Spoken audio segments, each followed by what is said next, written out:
Edward Brown, host of The Best of Investing, here to remind you to tune in this week on Saturday at 8 p.m. Our guest is going to be Mick Heyman. You're not going to want to miss this show. That's The Best of Investing on Saturday at 8 p.m.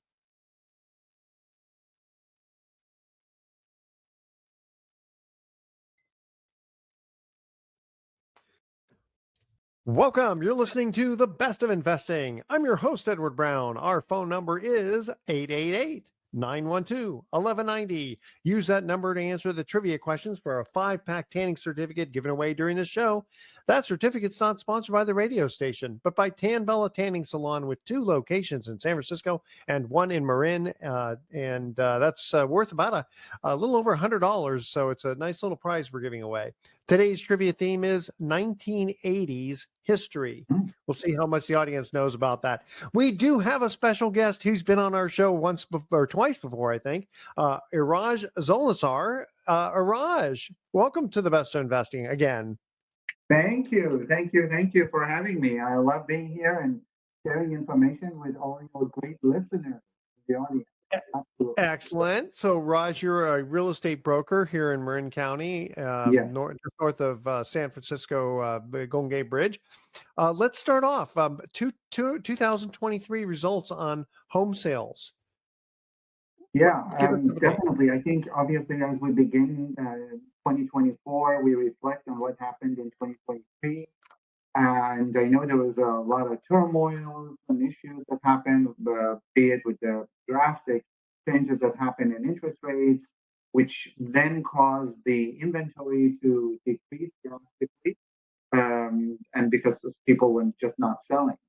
So as a result, coming to the end of 2023, we see a reduction in the number of transactions by about 30%. Wow. 30, so it's significant, 30%. While, interestingly enough, the purchase or the price of homes has not dropped. And in many cases, because of the lack of inventory, what we saw that prices, actually homes got multiple offers. They went over asking. So interesting phenomenon that happened in 2023, and we'll see. But all over Bay Area, which is our market, prices remained the same, did not go down, and inventory was significantly lower. Interesting about the over asking. That seemed to have been, a 2020 type of market. And you're still seeing over asking prices. That's amazing. We are still seeing over asking. Probably roughly, I would tell you, from the transactions, about 50% are over asking. And it's just Really? because there's a lack of inventory, and these people have nothing. These are must purchases. People have to buy, so they're buying at 7% interest rates, and having to put up basically if they need to. And most sales right now are life event sales. Nobody is really selling homes because they are, want to move up or move down. They're just life events, death or moving away for work. That's why it keeps the inventory very low. And I guess the people who wanted to move for working at home during COVID, that's it's kind of in the past now. Yes. Right. That market has settled down. Inventory in San Francisco, condo market is very slow in San Francisco because of everything that is happening. But as far as the home sales, they're still strong. Single family sales, whether it be in San Francisco, Marin, Sonoma, they are strong. Yeah. That's amazing. Yeah. And when we come back from a break, we're going to talk about 2024 outlook on home sales as well as interest rates, because it's kind of weird. The Fed's talking about potentially lowering them, but then inflation figures come in and they hold off. But it seems like mortgage rates seem to be kind of tending lower a little bit, maybe not a tremendous amount, but just a little bit. Then when we also get back, big conversations about lawsuit on commissions. Yeah, that's been kind of a big factor recently. Yes. And the value of using an experienced agent in your corner as a buyer or a seller. So really good stuff there. Okay, let's see here. We're going to go to our first commercial break. Before we do, I don't know why. I do want to make a mention here for iTex, which is an international barter exchange. I've been a member of them for at least 5 years now, and it's pretty cool because you don't need cash to do transactions. So, like in my case, what I can do is use the airtime for commercials, and people, like say an electrician or an accountant, might decide to go ahead and use the airtime to air a commercial. I'll get credit for the value of that. And then I can use it for anything that's in the system. Could be Giants tickets. It could be, for an attorney, whoever's part of the barter system. So totally on the up and up. It's totally legal. You get 1099s. It's just another way to get business without having to use cash. Check them out at iTex, ITEX dot. I think it's .net instead of .com, but check them out. It's a pretty cool organization. Okay, our first trivia question here. We're talking 1980s history. And again, Iraj, if you remember the rules here, if you know the answer, don't say anything till we get back. All right? Here's the question. In 1980, what volcano erupted in the state of Washington? Call 888-912-1190. The first caller with the correct answer is going to win that tanning certificate, which again is worth over $100. So, and then remember, they have 2 locations in San Francisco and 1 in Marin. Again, here's a trivia question. In 1980, what volcano erupted in Washington? 888-912-1190. Don't touch that dial. The Best of Investing. I'll be right.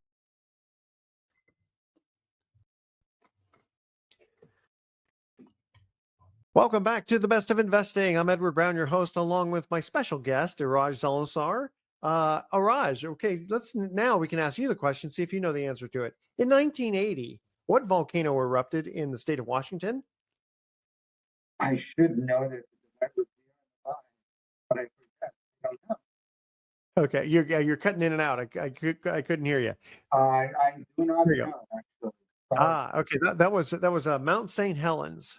Mount The volcano, yeah. And in fact, it's funny because I remember going out that morning to my car. It was like May 18th, I think, and or 15th, something like that, and seeing all this ash on my car. And I thought, Wow. oh, there must have been a fire somewhere. And then I look and I Wow. look at everyone's car had maybe an eighth of an inch of dust on it, the ash. And that thing was like megatons worth of Wow. volcanic ash. Yeah, it was a pretty big one. Okay. Mount All right. So, Raj, let's talk about 2024. What's the outlook on home sales and interest rates? Right. So, what Okay, you're cutting in and out again for some reason. I don't know why. I'm like hearing every other word. That's good. Okay. Better? Yeah, go ahead. Okay. So Yeah. I think what's happening right now is with the Okay. issues that we're having with the lack of inventory, everybody thinks that will not really change. Okay. Still, that will continue to be the case as we move forward in 2024. The lack of inventory will be there. People are really not excited to sell and move because the interest rates continue to be high. Yeah.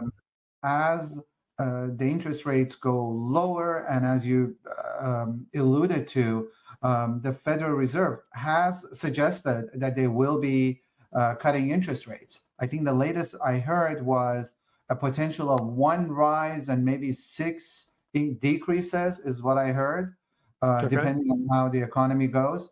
But the interest rates have ticked down right now. So I am seeing about 6.25, 6.5, with maybe half a point for 30-year fix, which is essentially a point less than what it was about about 6 months ago. About 6%. Okay. Which is Yeah, funny because historically those are about what interest rates, exactly. over the I so mean, many years. We all got spoiled though. yeah, 5.5, 6% was a great rate Yeah. back 15 years ago.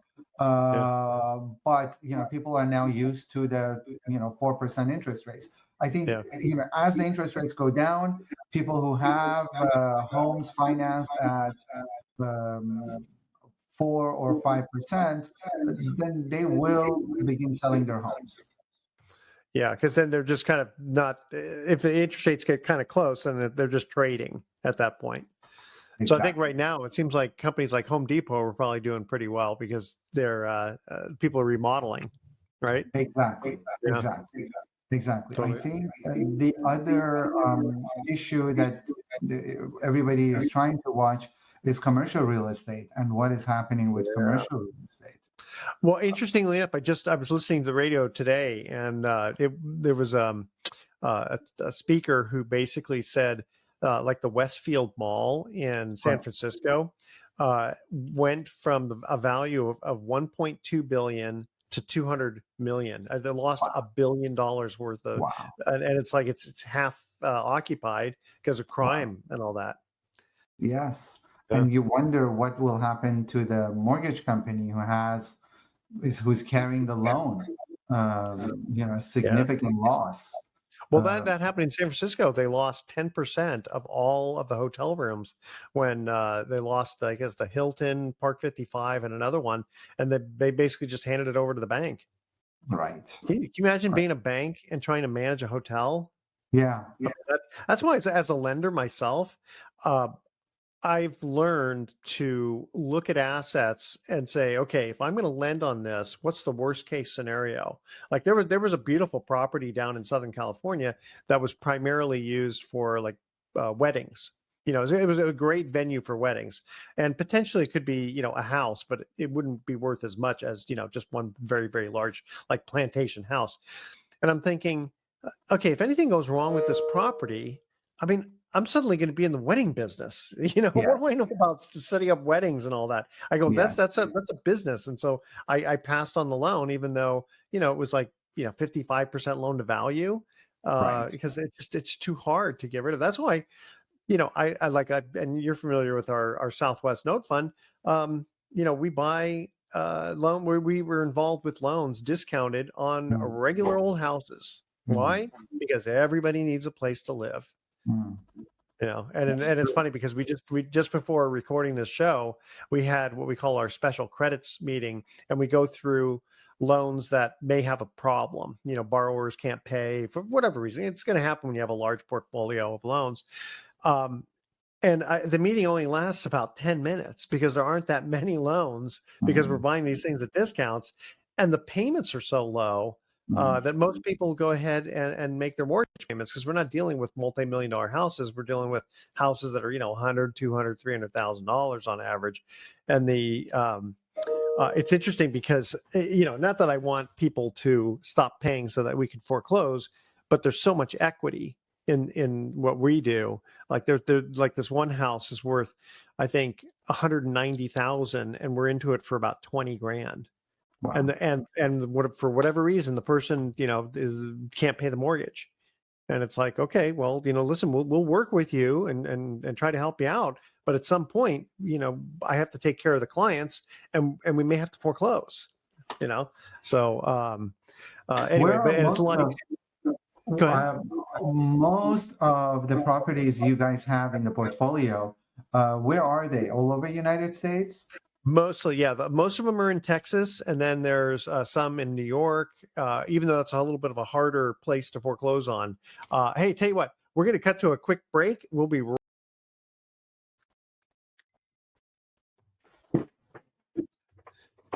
Welcome back to the Best of Investing. I'm Edward Brown, your host, along with my special guest, Iraj Zolnasr. And it's funny, we usually ask a break at each trivia question, but I looked at the clock and I said, oh, don't have enough time for that. So we'll push the question off to the next one, the segment. So you were asking about our Southwest Fund. We have loans in Alabama and Louisiana and South Carolina, Tennessee, North Carolina, Florida, but we don't have any in California. And the primary reason is that it's hard to find discounted mortgages in California.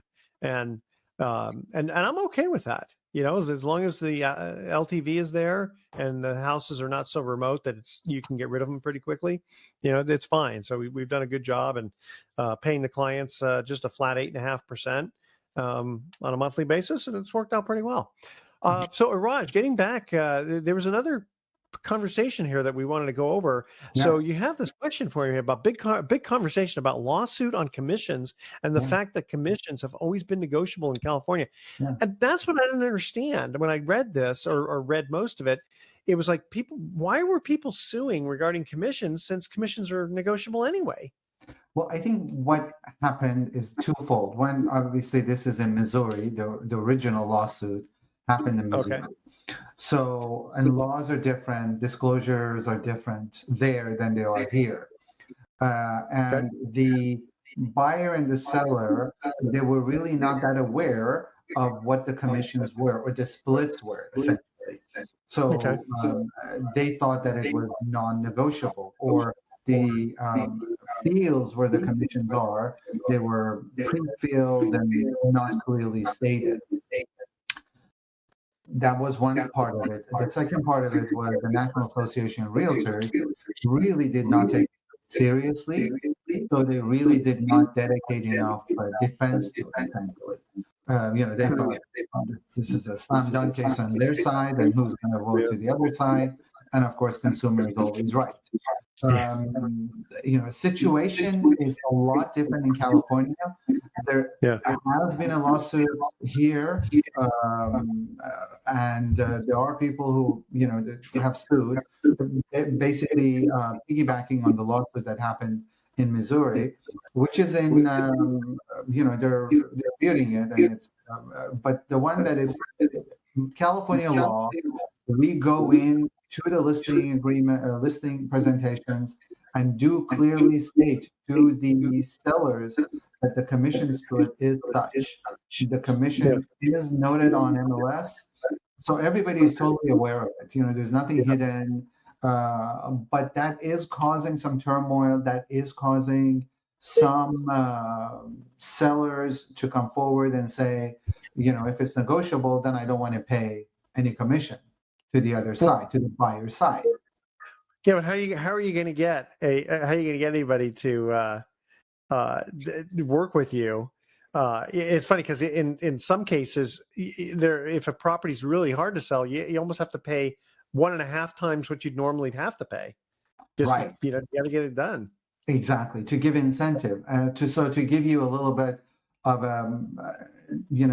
insight into this. So in Marin currently, there's one listing in Mill Valley that is being offered at 0% commission, and that is a hard property to sell to begin with. So as you just suggested, they need to pay more, not less. Who wants to sell at no commission? There is one that is at 1%. It is a more desirable property, which should get multiple offers, and it'll be interesting to see how that maneuver goes through. Because who's going to, most agents, they value their time and they value what they bring to the table. So they don't want to work, less than what they're worth. And 1% is essentially less than what most will work for. So that's the thing is, where's the exposure going to be for the property if the agent, the agent's got to make a living. In fact, I remember one time we were selling a piece of land somewhere and we were offering 10% commission. People sometimes they don't really think, Right. I mean, I understand it's like, oh, I got a really great property and it should be easy to sell. I mean, what kind of agent are you going to get? I mean, and the other part is they can do the FSBO, right, for sale by owner, right. But then, especially in California, and then especially in the Bay Area, savvy buyers are going to say, well, if you're not paying the commission, I'm going to just lower the price by that much anyway. So right. You're better off. Yeah, you're better off to just hire a good broker like Iraj, and you get totally. The best. I think what they don't understand is it messes up with the comps, as you just suggested. The house next door sold with $1 million, and they paid 5-6% commission. You're trying to sell your house at $1 million and not pay any commission. So that doesn't make sense. Essentially, your house is worth $1.50 million. So nobody will pay it. They'll discount it. So, and then if it's a really hot property and people want to buy it, then you have buyers who don't have enough money to pay that commission to the buyer's agent, to the selling agent. So it will create issues. The banks will not finance commissions. So it will create issues. But for the most part, we in the Bay Area, we don't think that it will be as big of a deal. We will No, have no, and discounts. the thing is, when you have, I mean, if you have a property that's like 20 million, then Right. maybe the commission could be like 2%, 2.5%, because it's still a lot of money involved. Tell you what, let's go to our commercial break. This time we do have enough time to ask the Perfect. trivia question. Okay, talking 1980s history. In 1983, McDonald's introduced a new fast food product item worldwide. What was it? Call 888-912-1190. First caller with correct answers wins that tanning certificate. Again, here's the trivia question. In 1983, McDonald's introduced a new fast food item worldwide. What was it? 888-912-1190. First caller with correct answer wins the tanning certificate, which is worth over $100. Stay with us. The Best of Investing will be right back. Don't touch that dial.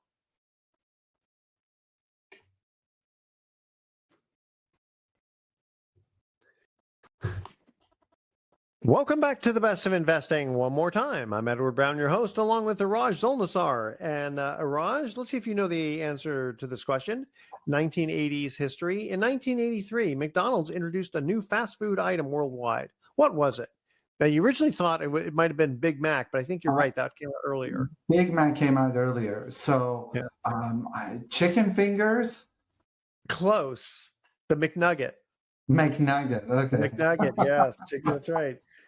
Okay. I guess chicken fingers. Does some other fast food place use that term, chicken fingers? Maybe. I don't know. Maybe That tells you how much I go to McDonald's, I guess. Yeah. It's funny. I guess my mom was very watchful of us having like sodas and fast food. I didn't go to a McDonald's until I think I was 19 years old. Right. So you're on your own. You're like, let's live wild and go to McDonald's. Yeah, exactly. We used to go to Jack in the Box to get their bonus jacks. Oh, that was a good hamburger. That was good. I remember those days. Remember those and A&W and all that fun stuff. Yeah. Okay, so let's talk about the value of using an experienced agent in your corner. Right. As either a buyer or a seller. Or a seller. What's the big advantage of using an experienced buyer? Experienced agent, excuse me. Yeah. I think there's 2-3 advantages. One of the biggest advantages is networking and knowing the industry and knowing the comps and knowing what homes are selling at the area that you're potentially wanting to buy or sell. Having an experienced agent means that they know the other agents in the area. They have dealt, they've worked with them, they've dealt with them. There's a percentage of trust. Reputation is really important. And so when you hire an experienced agent on either side of the transaction, they are really your advocates. And agents are fiduciaries, which means essentially that's the highest form of responsibility that you can have. So as a fiduciary, we have to put the client's interest ahead of our own. An experienced agent knows how to do that, knows how to deal with the market, advises you properly about what needs to happen. There's a lot of complications or things that can happen in an escrow, and a good agent will prevent those pitfalls. And basically, what you pay an agent in commission, however way, whether as a seller or as a buyer, you are buying yourself an advisor who will prevent you from getting into liability situations and lawsuits. So that's where an experienced agent comes in handy. Yeah, it's interesting. I mentioned this once before on the show that a friend of the family was the founder of the Madison Company back in the 70s. And when I talked to him, Marty Diamond passed. I'm sure he's passed on by now. But I remember talking to Marty about this one time, and he said, "Edward, the agent's commission is the cheapest commission you'll ever find." Yeah, and it's kind of like because what we said about the discounting of it anyway. Hey, Raj, before we forget, how do people get a hold of you? Because you've been around. How long have you been around? I have been around 62 years on this planet. uh, 22 years as a realtor broker. Okay. Currently with Coldwell Banker. I've been with Coldwell Okay. Banker for the past 15 years plus. Okay. And people can get a hold of me by calling my cell phone, 415-271-1342, 415-271-1342, or my email at iraj, IRAJZ, at outlook.com. Easiest. Yeah, very, very easy. And we've known each other now for a few years, and enjoyed having dinner together with the family. And Absolutely. your lovely wife is Our better halves are better halves. oh, We have two call better it halves. better three quarters, as they say. Yeah, yeah, because she's actually she's not an escrow officer, but she's in charge of She the is regional. she is the county manager. Yeah. Pariba manages Old Republic Title in Marin and Sonoma. So Okay. she has about 30 people working under her, and Old Republic currently, to just give them a little plug, they're number one in Marin. So that's Yeah. that's a good thing. That I think that really helps. Having your wife be part of a title company. Actually does not. I mean, I Really? get, I know, first of all, nobody shares private information Yeah. anyway, Yeah. so we Yeah. don't know that. But what I've realized is if she, let's say, was in some other form of business, all the people that she works with or she interacts with, they would be potential referrals to me to do business with. But all the people that she works with are agents. So Yeah. there is no, and obviously, I mean, we may talk about a listing that's coming up or I've seen or she's seen, but there is no referral going back and forth, between No. us. But can you get things done maybe a little faster? No, No, I'm the last I'm not person. saying there's They any. give me I'm not saying the there's link, anything inappropriate. I'm just. if I ask for calendars here, and I'm the last person that gets it. I'm like, honey, what It's about funny. me? I've got my big old Republic calendar right on my desk here. I love this There- thing because it acts as a blotter, and then also I take notes on it sometimes. And Yeah, sometimes I don't want to look at my phone to say, what date is it. I just right, got to look at the gland right there. right. You're special. You get it before I do. I'm the That's last person, right. so and I have to be Absolutely. super understanding of all the escrow officers. So if they're, I cannot, I have to be super nice with everybody. Yeah. Well, no, one of the things I've really appreciated about you is your integrity. Thank you. It's That's number one definitely to us. when someone who gets to know you for a while and they talk Yeah, to you, they can yeah. tell because of the way you treat people, the way you act, the things you say, and I'm proud to call you a friend.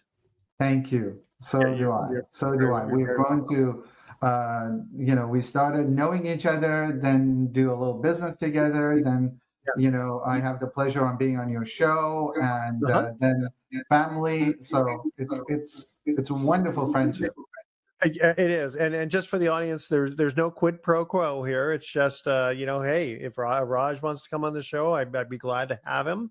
There's no compensation one way or the other. It's just I like having him on the show because he's got a wealth of information. Okay, are you ready for our third trivia question? I have to be. You have to be. That's true. You have no choice. Okay, we missed the other commercial one. So okay, so we're talking 1980s history here. In 1988, Palm Springs elected a new mayor.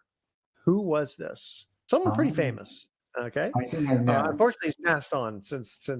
But in 1988, Palm Springs elected a new mayor. Who was it? Call 888-912-1190. First caller with correct answer wins that tanning certificate. Stay with us. The Best of Investing will be right back with some closing comments. Don't touch that dial.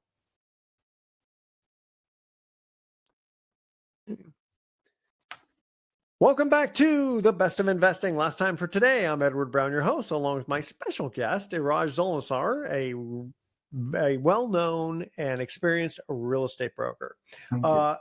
Okay, so here's the question. In 1988, Palm Springs elected a new mayor. Who was that mayor? I know that. You know that one. Sonny Sonny Bono, Bono. very good. That's right. You did know that one. Well, listen, you still got 1 out of 3, and you almost got the chicken fingers, McNuggets is one the other one. That's pretty close. I did okay. You did okay. All right. So we only have about 3.5 minutes to go. Anything you'd like to cover specifically? No, I think in general we will see. This year will be interesting. My assumption or forecast is that it will be a better year than 2023 for all of us. I think 2023 was an interesting year all around with everything that was happening around the world and a lot of uncertainty on all angles. 2024 will bring some clarity. Real estate, again, we don't foresee prices going down.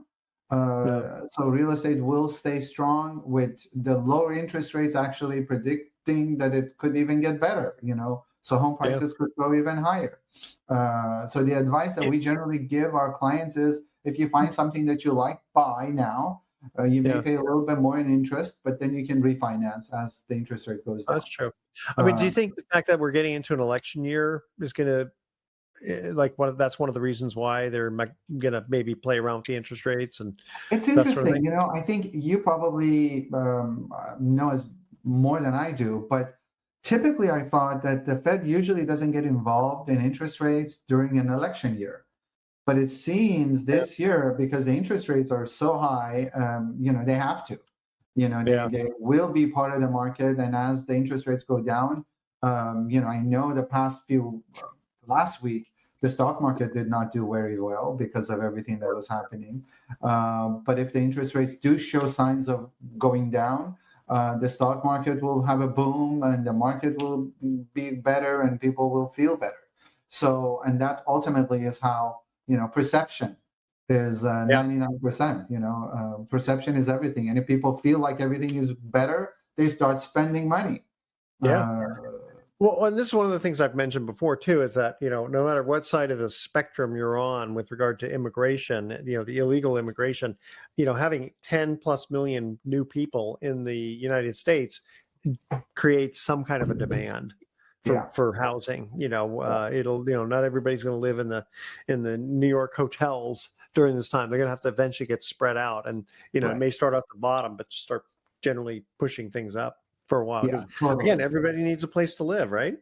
Yeah, and then that will basically force wages to get lower. So that'll be a depression on wages because there'll be more people wanting less jobs available for more people. So prices will go down. So that's a deflationary effect. So all around, I think deflation on one side, needing home on the other side, it'll be good for all of us, I think. It should. You and us. All right. And for those people who heard us talking about the Southwest Fund that I'm one of the managers of, you can get in touch with us. Go to pacificprivatemoney.com and check on, the invest box just to get some information on the Southwest Fund. If you needed to make a phone call, 415-883-2150 and ask for information on the Southwest Fund. Again, we're buying discounted notes, paying 8.5%. Just fixed rate, very, very conservative fund. Okay, Iraj, thank you again for being our guest. Are you ready for our thoughts for the day? Yes, here we go. Please. So sadly, my friend's bakery business burned down last night. Now his business is toast. And sleeping comes so naturally to me. I could do it with my eyes closed. All right, dude. You like those? Okay, tune in next week to The Best of Investing. We're going to be giving away more free prizes for answering trivia questions. Thanks for listening. On behalf of our team, I'm Edward Brown, wishing you the best of investing. So long. So long.